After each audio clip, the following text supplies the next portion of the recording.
जब मैं 17 साल का था तो मैंने एक बुक में पढ़ा था कि यदि आप हर रोज ऐसे जिएं जैसे कि यह आपकी जिंदगी का आखिरी दिन है तो आप किसी न किसी दिन सही साबित हो जाओगे।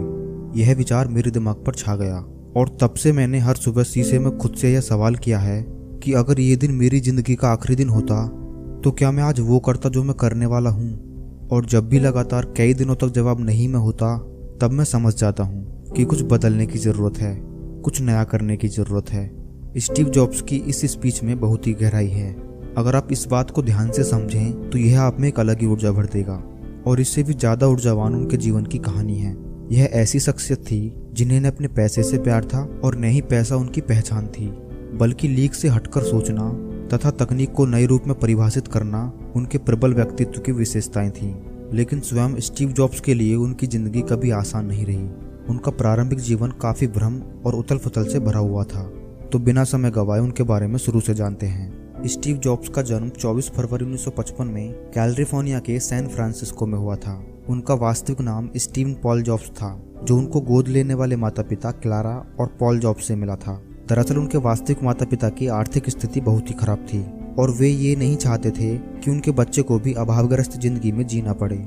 इसलिए उन्होंने स्टीव को एक ऐसे दंपति को सौंपने का फैसला किया जो उनकी अच्छी परवरिश कर अच्छी शिक्षा दे सके।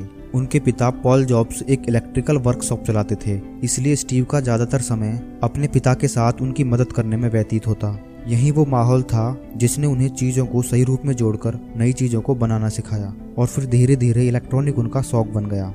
प्राथमिक विद्यालय में 4 साल पढ़ने के बाद किसी कारणवश उनके पिता को दूसरे शहर लॉस ऑल्टो में शिफ्ट होना पड़ा और यहाँ उनका दाखिला होम स्ट्रीट माध्यमिक विद्यालय में करा दिया गया, जहाँ उनकी मुलाकात स्टीव वॉजनेक से हुई, जो आगे चलकर एप्पल कंपनी में साझेदार भी बने। वॉजनेक का दिमाग भी काफी तेज था और उन्हें भी इलेक्ट्रॉनिक से बहुत प्यार था। शायद इसीलिए दोनों में जल्दी ही दोस्ती हो गई। स्कूली शिक्षा पूरी करने के बाद स्टीव जॉब्स ने आगे की पढ़ाई जारी रखने के लिए रीड कॉलेज में एडमिशन तो ले लिया, लेकिन इस कॉलेज की फीस इतनी महंगी थी कि उनके माता पिता के लिए उसे दे पाना संभव नहीं हो पा रहा था। और स्टीव जॉब्स को भी अपने माता पिता का पैसा यूं बर्बाद करना अच्छा नहीं लगा, क्योंकि उन्हें उस पढ़ाई में ज्यादा दिलचस्पी नहीं थी। इसीलिए 6 महीने बाद ही उन्होंने कॉलेज छोड़ दिया, जिसके बाद एक आधिकारिक छात्र के रूप में वे केवल अपने मनपसंद विषय कैलीग्राफी की क्लास लेने लगे। ये एक ऐसा समय था जब स्टीव के पास बिल्कुल पैसे नहीं होते थे, यहाँ तक कि अपने हॉस्टल के कमरे का किराया भी नहीं दे सकते थे, जिससे वे अपने दोस्त के कमरे में फर्श पर सोते थे और खाना खाने के लिए हर रविवार 7 मील दूर पैदल चलकर मंदिर जाते ताकि हफ्ते में एक बार पेट भर खाना खा सकें। उसके बाद वर्ष 1972 में जॉब्स को पहली नौकरी एक वीडियो गेम्स बनाने वाली कंपनी अटारी में मिली। वहाँ उन्होंने कुछ वर्षों तक काम किया, लेकिन जैसा कि होता है हर इंसान की जिंदगी का एक आध्यात्मिक पक्ष भी होता है और इसे पाने के लिए हर किसी का तरीका भी अलग। स्टीव के आध्यात्मिक पूर्ति का स्थान भारत था और जिसके लिए उन्होंने पैसे बचाने शुरू किए। सन 1974 में वह भारत अपने दोस्त डैनियल कॉटके के साथ आए, जो बाद में जाकर एप्पल कंपनी के एम्प्लॉय भी बने। भारत में वह 7 महीने रहे और बौद्ध धर्म को पढ़ा और समझा, जिसके बाद वे वापस अमेरिका चले गए और फिर से अटारी कंपनी में काम करने लगे। और यहीं पर स्टीव जॉब्स और स्टीव वॉजनेक एक बार फिर अच्छे दोस्त बन गए। दोनों ने मिलकर काम करने का सोचा और जहां दोनों की रुचि इलेक्ट्रॉनिक में थी तो कंप्यूटर बनाना उनके लिए सही फैसला था। और दोनों ने मिलकर अपने पापा के छोटे से गैराज से अपने जुनून को हकीकत में बदला। उस वक्त स्टीव की उम्र मात्र 21 साल थी और इस काम को आगे बढ़ाने के लिए उन्हें इंटेल कंपनी के रिटायर इंजीनियर माइक मर्कुले से सहयोग राशि प्राप्त हुई। और काफी मेहनत के बाद उन्होंने अपना पहला कंप्यूटर सैन फ्रांसिस्को के होमब्रू कंप्यूटर क्लब में पेश किया, जिसे लोगों ने खूब पसंद किया। जिसके बाद 12 दिसंबर 1980 को पहली बार कंपनी का आईपीओ बाजार में उतारा गया, जिससे एप्पल एक सार्वजनिक कंपनी बन गई। और एप्पल के इस आईपीओ ने विश्व के किसी भी कंपनी से ज्यादा लगभग 300 व्यक्तियों को रातों ही रात करोड़पति बना दिया। उसके बाद जब एप्पल थर्ड और लीसा डेस्कटॉप बाजार में लॉन्च हुआ तो लोगों ने उन्हें ज्यादा पसंद नहीं किया और कंपनी घाटे में चली गई और दुर्भाग्य से इसका जिम्मेदार स्टीव को ठहराया गया।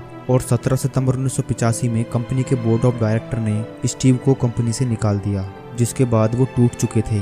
असफलता उन्हें खाए जा रही थी, लेकिन उन्होंने हिम्मत नहीं हारी और अपनी नेक्स्ट इंक नाम की कंपनी खोली। और इस कंपनी से उन्होंने इतने पैसे कमाए कि 1986 में उन्होंने $10 मिलियन से एक ग्राफिक्स कंपनी खरीदी, जिसका नाम उन्होंने पिक्सर रखा, जिसमें उन्होंने अच्छी सफलता हासिल की।